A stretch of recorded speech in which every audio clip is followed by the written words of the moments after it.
comes to a mortgage broker, okay? That's the number one thing you have to do, because a mortgage broker is a little bit different. They're going to be the ones pulling the funding for you. So your qualifying questions to them are going to be, do you work with investors, and how many investor loans do you have in your portfolio? How many investor loans do you have in your portfolio? Because that's going to distinguish the difference between which mortgage broker you're going to go with. If you've got a guy who says he's a mortgage broker and he does a lot of loans, but he can't tell you what an investor loan is or if there's one there for you, I'd be a little nervous, you know what I mean? Because there are some investor loans out there, they're just not as pretty as they used to be, okay? You can still get a loan. What you've got to look for with a broker though is how much do they want down and how low of a credit score are they going to require, and that's where he's going to be your front line. Okay, because anybody can give you an investor loan with 30, 40% down and a 740 credit score. That doesn't make them special, right? You can get that in any bank you want to go into.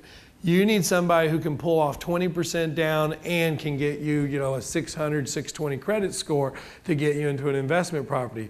And those are very limited, but there are still some institutions that are doing those. I know of some hedge funds right now that are reaching out to mortgage companies to start funding transactions like that. So you want to start poking and get them to work. Because here's what a lazy mortgage broker will say to you.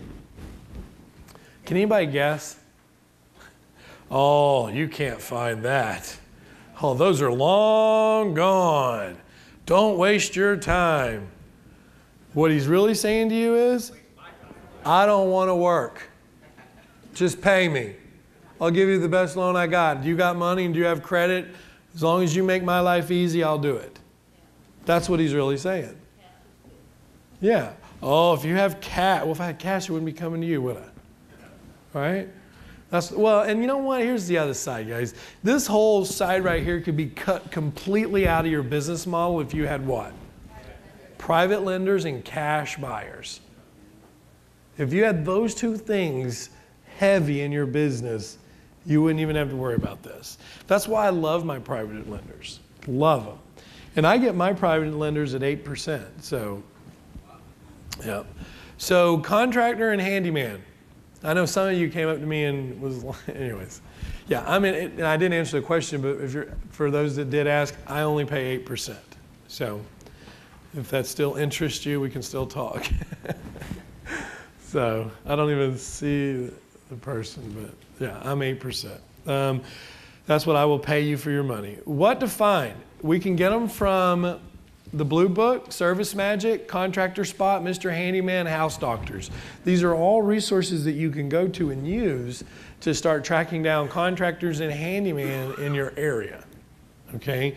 Because they're going to be around and you're going to need them. You're going to need them.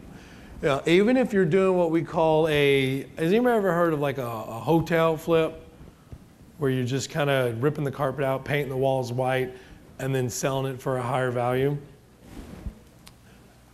You've heard of it? Yeah. It's a different way of wholesaling. It used to be going a lot, I'd say 4 or 5 years ago.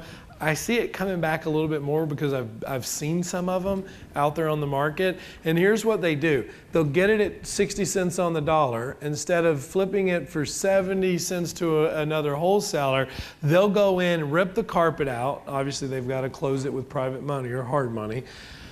They'll rip the carpet out. They'll paint all the walls a neutral color.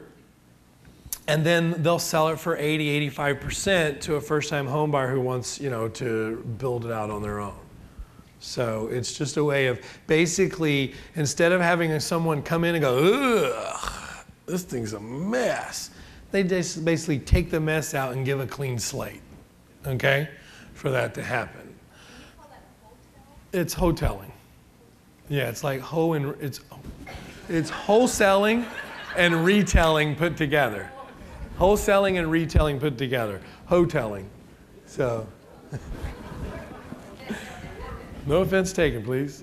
I think I said I would offend someone, didn't I? So hopefully I'm living up to that. Insurance agents. Finding investor-friendly agents, and this is something that you're going to be looking at obviously when you get to a tier 3 and a tier 4 investor.